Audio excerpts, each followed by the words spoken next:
Okay. Good morning. As you probably know, this is an important anniversary here at St. Mark's. And Peter, the people who are surrounding you represent the arc of your experience here at St. Mark's. Some of them were involved in bringing you here.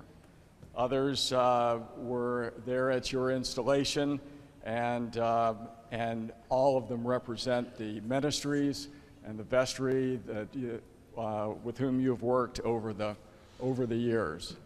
There were other folks who certainly wanted to be here, and Bishop Grind is one of those. In his absence, he has sent a letter that Father Justin will read for us. Father Peter, I bring you greetings from the Right Reverend Richard F. Grind, the 14th Bishop of the Diocese of New York, from his home outside Portland, Oregon, where he now lives beside his family, who 10 years ago preached at your installation as rector here. Dear Peter, I am so proud of all you have accomplished in the last 10 years at St. Mark's.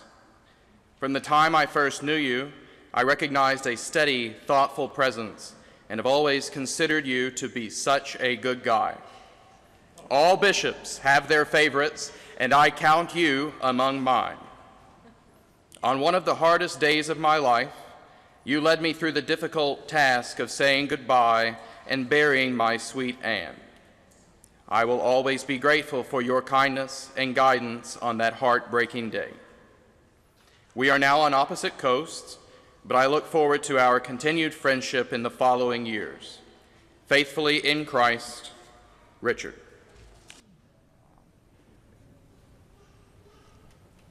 Well, as Bishop Grind's letter said, Peter, this marks your 10th year here at St. Mark's, and this is a milestone for you and for Jennifer and for all of us. And we don't want this occasion to go by without taking the opportunity to recognize the tremendous impact that you have had on St. Mark's, because it's been under your leadership that we have prospered. We have grown in numbers, we've grown in strength, we've grown in cohesiveness and in giving and in faith. And it's not possible to put into words the appreciation that we have, but Peter, what we want to say is thank you. Thank you first for answering the call. You were and you remain the right person to lead this parish. You and Jennifer, your particular skills, your personality, your temperament, your spirituality are tailor-made for our community. You're perfectly suited to us, and I think that we're perfectly suited to you. Thank you for your energy and enthusiasm. It is contagious, and you bring the power of your faith and all of its force into these buildings every day, and you inspire and drive us. Thank you for your hard work.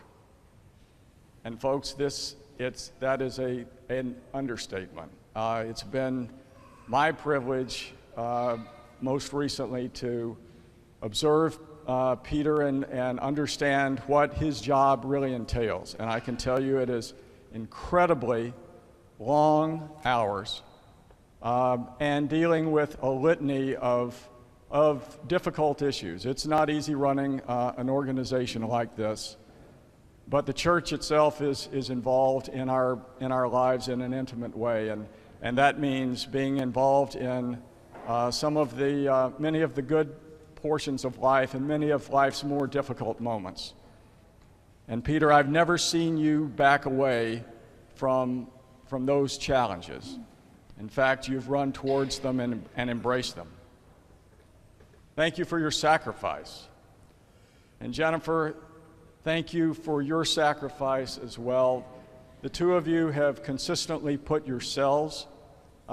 us ahead of yourselves, and that includes moving you and your family basically above the store, living above the place that you work, and raising a family in the process, and that's not easy. Thank you for your leadership. You continue to steer the course, to urge us on, to guide us, to teach us in deepening our faith. The many programs that you've put together from the beginning, the Maranatha House churches, all the way through the Spiritual Vitality Initiative, and so many other programs in between.